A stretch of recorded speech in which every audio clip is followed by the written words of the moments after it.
Hello friends, સ્વાગત છે તમારું મારી યુટ્યુબ ચેનલમાં। શ્રાવણ મહિનો આવી ગયો છે તો રોજ રોજ આપણે ઉપવાસ માટે શું બનાવવું? સાબુદાણાની ખીચડી કે સાબુદાણાના વડા એવું બધું ખાઈને કંટાળી ગયા હોય તો આજે આપણે બનાવીશું સરસ મજાના ટેસ્ટી એવા ફરાળી ભજીયા, જે ખાવામાં એકદમ ટેસ્ટી લાગે છે અને ઝટપટ બની જાય છે। તો ચાલો સ્ટાર્ટ કરીએ આપણે તેની રેસીપી। તેના માટે મેં અહીંયા આગળ મીડિયમ સાઇઝના એવા 4 થી 5 નંગ કાચા બટેકા લીધા છે। તેની મેં છાલ કાઢીને રેડી કરી લીધા છે। હવે આ રીતનું આપણે છીણી લેવાની છે। તેમાં જે મોટા છીણવાળું હોય એની અંદર આપણે બટેટાને છીણી લેવાના છે। બટેટાનું છીણ આપણે જાડું જ પાડવાનું છે, તેને ઝીણું ઝીણું નથી કરવાનું। તો આ રીતે આપણે મોટા છીણવાળામાં જ આપણે તેને છીણવાનું છે। તો આ રીતે આપણે બધા બટેટાનું છીણ કરી લઈશું। આ ફરાળી ભજીયા ખાવામાં એકદમ ટેસ્ટી લાગે છે। હવે તેની અંદર આપણે 1 ઇંચથી પણ વધારે થોડો એવો આદુનો ટુકડો લઈશું અને એને પણ આપણે છીણી લેવાનું છે। આદુનો ટેસ્ટ આ ભજીયાની અંદર સારો લાગે છે। હવે આપણે છીણ તૈયાર થઈ ગયું છે, આપણે તેને એક બાઉલની અંદર ટ્રાન્સફર કરી લઈશું। બટેટાનું છીણ વધારે પડતો બહાર રહેશે તો કાળું પડી જશે, તો તમારે તેની પ્રોસેસ થોડી ફટાફટ કરવાની છે। હવે આપણે તેની અંદર 2 નંગ મેં ઝીણા લીલા સુધારેલા મરચાં લઉં છું, તે હું તેની અંદર ઉમેરું છું। થોડી આપણે કોથમરી નાખીશું।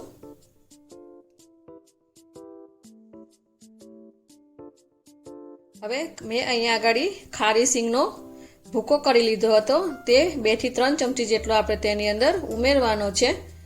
2 થી 3 ચમચી જેટલા આપણે સફેદ તલ નાખીશું। જો તમે ઉપવાસમાં તલ ન ખાતા હો તો તમારે સ્કીપ કરી દેવાના। 1 ચમચી આપણે શેકેલા જીરાનો પાવડર લઈશું અને અડધી ચમચી આપણે કાળા મરીનો પાવડર લઈશું। 2 થી 2 ચમચી જેટલું આપણે ટોપરાનું છીણ લેવાનું છે। અને હું અહીંયા આગળ રાજગરાનો લોટ લીધો છે, તે આપણે 2 થી 3 ચમચી તેની અંદર ઉમેરીશું। અત્યારે આપણે 2 થી 3 ચમચી જેટલો નાખવાનો છે, પછી જરૂર પડે તો બીજો એડ કરવાનો। હવે 2 થી 3 ચમચી જેટલો આપણે જે મોરૈયો આવે છે, જે તેને સામો કહેતા હોય છે, મોરૈયો કહેતા હોય છે, એનો પાવડર આપણે લેવાનો છે। તો હવે આ બધી વસ્તુ આપણે બરાબર મિક્સ કરી લેવાની છે। જો તમારી પાસે ફરાળી લોટ હોય તો તમે ફરાળી લોટ પણ આની અંદર લઈ શકો છો। તો તમારે આ રાજગરાનો કે સામાનો લોટ લેવાની જરૂર નહીં પડે, ડાયરેક્ટ તમે ફરાળી લોટ નાખીને પણ તમે આ ભજીયા બનાવી શકશો। બધું બરાબર મિક્સ કરી લેવાનું છે, આમાં તમારે પાણીની જરૂર નહીં પડે। હવે તેની અંદર આપણે 1 લીંબુનો રસ ઉમેરીશું અને 1 ચમચી આપણે ખાંડ નાખીશું અને થોડું આપણે સ્વાદ પ્રમાણે ફરાળી મીઠું નાખીશું અને બધું બરાબર મિક્સ કરી લઈશું। ખીરું આપણું મિક્સ થઈને રેડી થઈ જાય એટલે આપણે તેને રેસ્ટ આપવા માટે મૂકી નથી રાખવાનું, તેના ફટાફટ આપણે ભજીયા બનાવી લેવાના છે, નકર પડ્યું આપણું ખીરું ઢીલું થઈ જશે। તો તમારે ખીરું બની જાય એટલે તેના ભજીયા બનાવીને રેડી કરી લેવાના। તો આ રીતે આપણે હાથમાં થોડું આ રીતના મસળતા જઈએ અને તેનો કોઈ પણ જાતનો શેપ આપ્યા વગરના આપણે ભજીયા બનાવવાના છે। તો મેં તેલ ગરમ કરવા માટે મૂકી દીધું હતું અને તેલ ગરમ થઈ જાય એટલે આપણે તેની અંદર ભજીયા પાડી લઈશું। આમાં તમારે કોઈ જાતનો શેપ દેવાનો નથી, તેને અનઇક્વલ શેપના આપણે તેની અંદર બનાવવાના છે। તમારે ખાલી હાથમાં થોડું લેતા જવાનું ખીરું અને તેની અંદર મૂકતું જવાનું છે।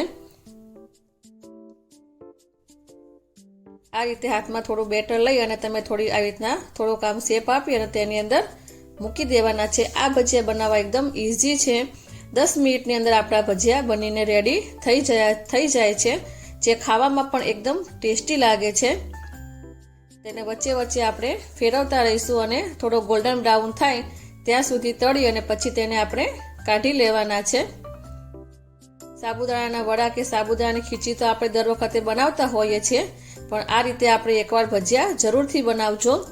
તો ગોલ્ડન બ્રાઉન થઈ ગયા છે, આપણે તેને કાઢી લઈશું. અને એ જ રીતે આપણે બીજા ભજીયાને પણ બનાવીને રેડી કરી લેવાના છે. તમારી કડાઈમાં સમાય એટલા તમારે ભજીયા તેની અંદર ઉમેરવાના છે.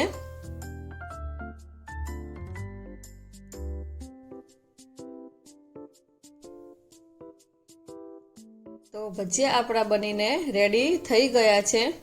તમે જોઈ શકો છો કે દેખાવમાં કેટલા બહારથી એકદમ ક્રિસ્પી હોય એવા લાગે જ છે, જે ખાવામાં પણ એકદમ ક્રિસ્પી બને છે અને અંદરથી એકદમ સોફ્ટ બને છે. તમે તેની સાથે લીલા મરચાં પણ તળીને ખાઈ શકો છો. તમે જોઈ શકો છો અંદરથી પણ કેટલા મસ્ત લાગે છે. તો તમે એકવાર ઘરે આ રીતે જરૂરથી કરજો. તેને તમે ટોમેટો કેચઅપ, દહીં કે લીલી ચટણી સાથે ગમે તેની સાથે તમે સર્વ કરી શકો છો.